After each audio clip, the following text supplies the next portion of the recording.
Okay, so we've got about 10 more minutes left. I think let's just discuss personal investment philosophies if you want to share those too. So Richard, why don't we start with you? What is your investment style? Personal, not for clients, just your own, and no going down into specific. It's impressive, yes, you've done pretty well for yourself. Aggressive, okay. I think it's impressive from the time, how many times I have turned over my asset. So I started journey when we had the conversation about that I predicted that the global markets will drop, right? So that was just when the markets were actually going up in February, when COVID was happening, and the world wasn't reacting. I that the markets will crash, so I sold all my positions, and that I told you. And then when it's in the bottom, I start asking funding from the bank, trying to borrow money, but that was very restricted at the time. So I started looking to the way of leveraging. Okay, so you're a heavy leverage user. I am very heavy at the moment. Like how heavy? What sort of ratios are we looking at? Margins? At the moment, my portfolio is dominated by the US top selling company, which is the US Dow 30 Jones. index. Yeah. That's 500 times leverage. But before that, I wasn't that leveraged. Like only yesterday, when the Dow Jones dropped 5%, 4%, no 3.6% from the peak, then I started looking into it. And it was you that prompted me that look at the Dow Jones, and then I look at it and I say, okay, that's a good investment opportunity. So I started buying it, and then yesterday it dropped another 1.5, and then I go very heavy on it. I'm now the whole portfolio.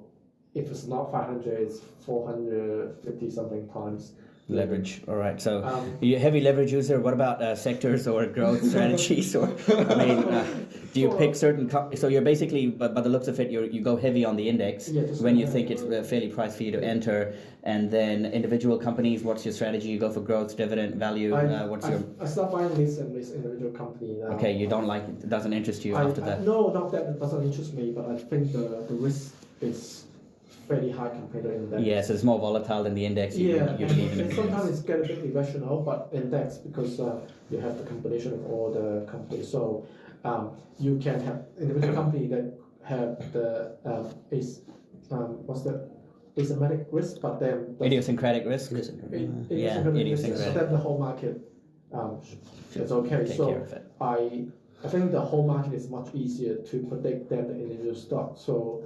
But saying that, I still hold heavily on Boeing, American Airlines, Airbnb. I believe that Airbnb will be a really good stock to invest. In my own personal opinion, I don't recommend you to buy Airbnb just because of my holding. My holding, I have a few stocks here and there. Okay, so by the looks of it, the companies that you named is essentially you bought the dips, the companies that were really battered by COVID, and you thought that these companies are here to stay. Recovery, and therefore it's a value trade. They're kind of like monopoly. Or American Airlines not really a monopoly, but Boeing is kind of like a monopolistic environment. Okay, so that's a. So you're probably you're an active trader then, or you monitor it quite daily as opposed to passive. I'm a more cold satellite trader, so I have a core portfolio of a few stocks, and then I slowly accumulating index, but that is not heavily leveraged. Yeah. I only go heavily leveraged when the index are significantly. When you think is a good opportunity for you to enter. When it's a good opportunity to enter, then I will have a short period of very high leverage. Yeah. All right. Okay. Portfolio. What about you, Elijah? I was because in the past few years I was so busy with my studies, so I didn't really have a lot of time to invest. So my money was mostly in the saving account. No, with management funds. It's managed funds. I've got Milford. Milford.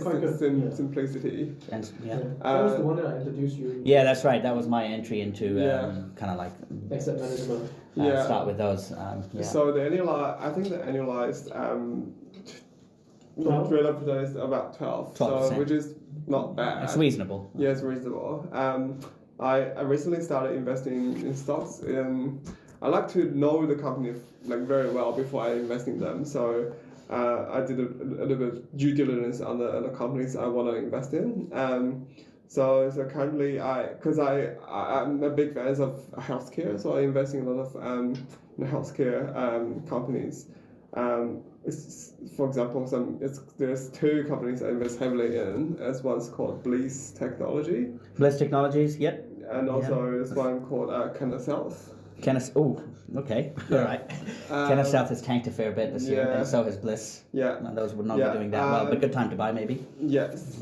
Yeah. But yeah, this is. I would say I'm pretty much a passive investor, and I don't use leverage at all. Okay, so not a leverage user. Well, I'm just here if you need some tips on leverage. Don't use leverage unless you know exactly what you're doing. Yeah. I mean, I have over 20 years of trading experience, so yeah, I know what I'm doing, and I have turned my $7,000 into $18,000 peak, but then I make some mistake. I dropped back to 20, and now I recovered to about $55 in the last couple of weeks. So. And that's over a 1 year horizon, or 1 year horizon? Yeah, probably about 1 year horizon. I invested $7,000 in the very beginning, right? Yeah. And then at the peak of 1.5 ago, I make it up to $80,000. But then I make some mistake of betting in the Indian that are shorted the Indian index at the wrong time, or yeah. in hindsight now it's wrong. Okay. Yeah. All right. I guess for me, I'll just keep it short, but I've still been experimenting. I was taking care of my home mortgages, so for the last few years, prior to that, I invested in the Indian market, and the GFC happened and tanked quite a bit, so kind of exited. But right now, still in the experimenting phase. I've got my hands in the Indian, New Zealand, and the US market.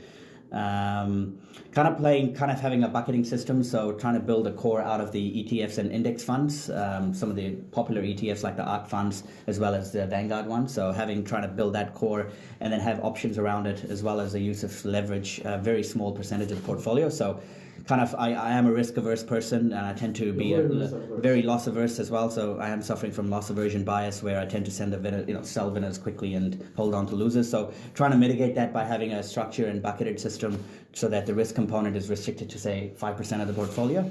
But yeah, just experimenting. I think trying to time the long and call options and playing around, but no specific investment philosophy. Although I think that over time you realize that without leverage, it's better to be passive and follow the index. Only use leverage when market conditions are right to boost your returns. Otherwise, I think if you diversify too much, you actually underperform the index. So that's my take on the market in the last 2 years. How about you, Link? Probably a very similar position to Elijah. Probably more passive. Not so much focused on the fees, but just the diversification and just having the ease of mind that I don't have to delve into every single stock and just do the due diligence. But yeah, probably main products would be ETFs and mutual funds through managed funds. So like the likes of your Milfords, whatnot. Yeah. Okay, that's short and simple. What about you, Devash? So look, I guess so far, most of my investment has been kind of in the housing market here, and just sort of trying to get a house for myself, which I now have. So I'm kind of now trying to save up so that I can sort of invest towards retirement. Yeah. But besides that, I sort of like to have a dabble in index futures. So I tend to use the micro futures, the CME micro futures for indices, and gold to kind of That's right. Do you have any leverage on yours? Yeah, it does. The futures contracts inherently have leverage. Yeah. So I mean, it's sort of 5x of how the index. Yeah. All right, I think that's all we have time for. So just 1 minute. So we'll wrap it up there. And thank you so much for your time. It was really good. Thank you. Thank you for having us.